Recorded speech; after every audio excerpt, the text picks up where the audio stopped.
Hai, bertemu lagi kita. Pada sesi kali ini, tutorial cara berniaga di Shopee. Anda dah upload produk dan setting kedai cantik-cantik. Sekarang anda sudah pun menerima order. Bagaimana kita nak uruskan order itu? Jom kita tengok.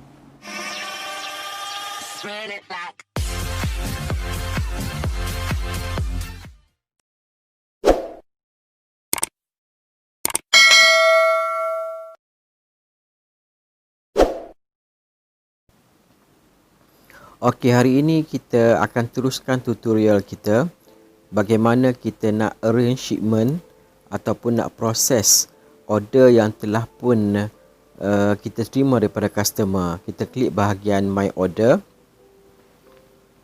dan dia akan paparlah order kita. Okey, di bahagian to ship ni kita lihat ada 20 order yang saya terima pada hari ini. Ini contoh di kedai saya ya.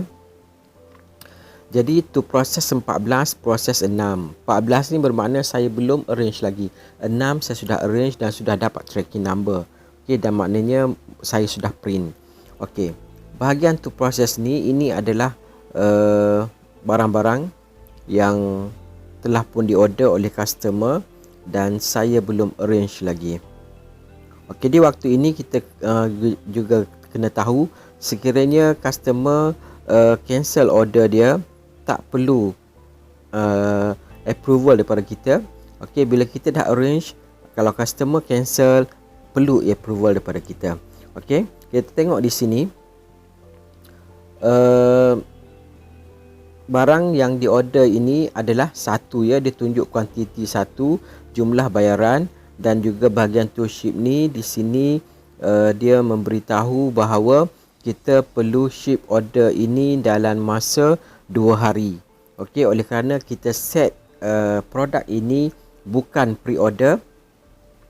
Okey, jadi kita perlu proses dia dalam masa 2 hari.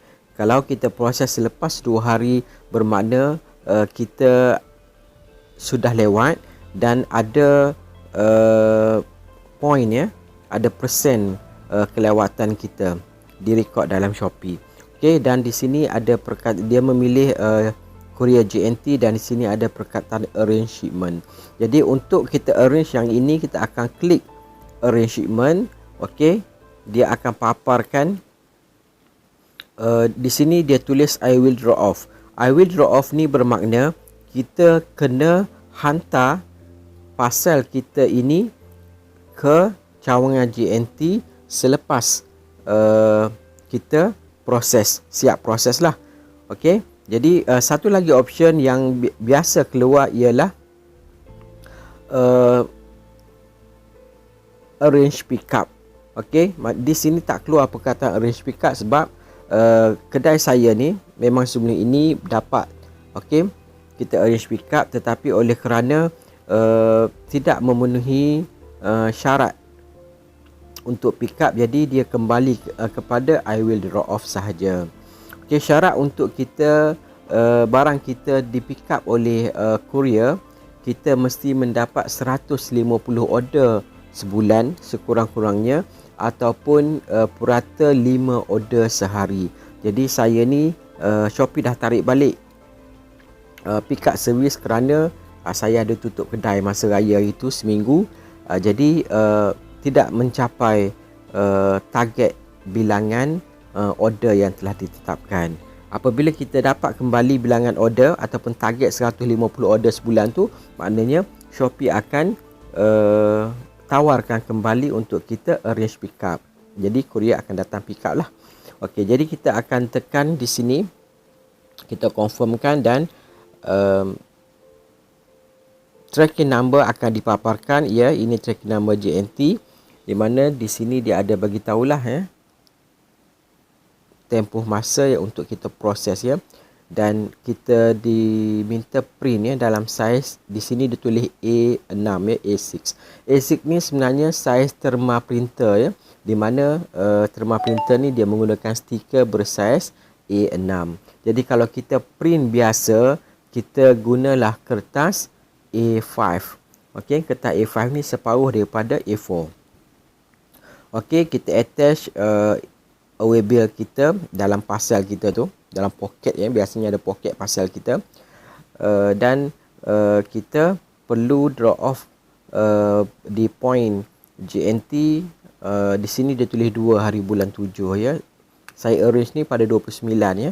29, 30, 31, 2 adalah hari terakhir. Okey, jadi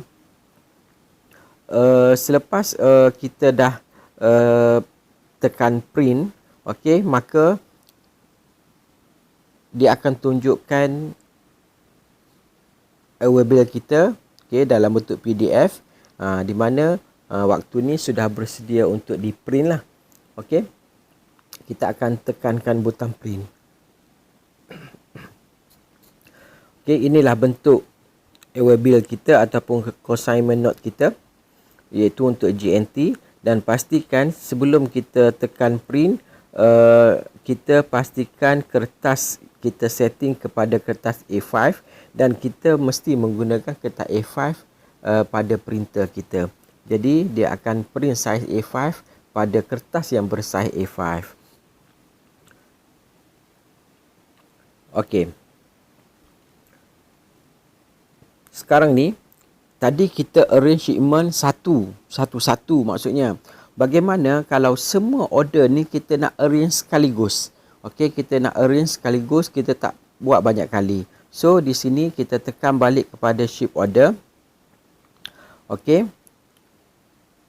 Okey, kita tengok di sini ada pos laju. Okey, ada pos laju 10 order, manakala JNT pula saya terima 10 order. Okey, jadi kita bermula dengan pos laju.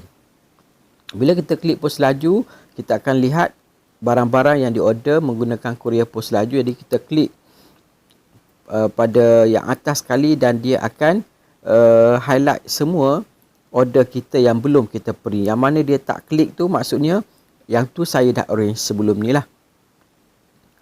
Okey. Jadi kita mass arrange drop off. Maksudnya kita arrange sekaligus ke semua yang belum di arrange. Okey.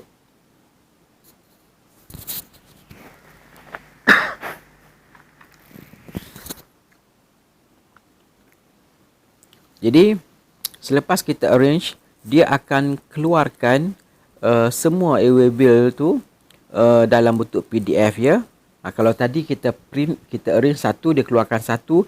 Yang ni kita arrange semua sekali, yang pos laju punya, dia akan keluarkan semua sekali ya. Di sini ada beberapa page yang dia keluarkan. Okey. Jadi kita tak banyak kerja lah, tak payah buat satu-satu, kita arrange semua sekali. Tetapi mengikut jenis courier. Ini kita mula buat untuk pos laju. Okey. Kita boleh tekan print. Okey. Okey, jadi bila kita tekan print, maka printer kita akan print lah semua away bill yang kita arrange tadi ya. Okey, dan begitu jugalah untuk JNT, kita akan buat perkara yang sama. Okey, kita akan buat perkara yang sama. Cuma pastikan kalau dia satu page tu 10 ya. Kalau order kita lebih pada 10, kita pilih yang 20 lah, sebab nanti dia akan print semua sekali. Kalau tak, page kedua kena print berasingan. Okey, inilah away bill yang kita dah print tadi. Okey, dan bersedialah untuk kita proses masukkan di dalam sampul. Okey, jadi itu sajalah yang saya nak tunjukkan hari ini. Kita akan selepas ini kita teruskanlah dengan proses parcel kita. Ini yang saya dah proses, satu beg untuk pos laju dan juga satu beg untuk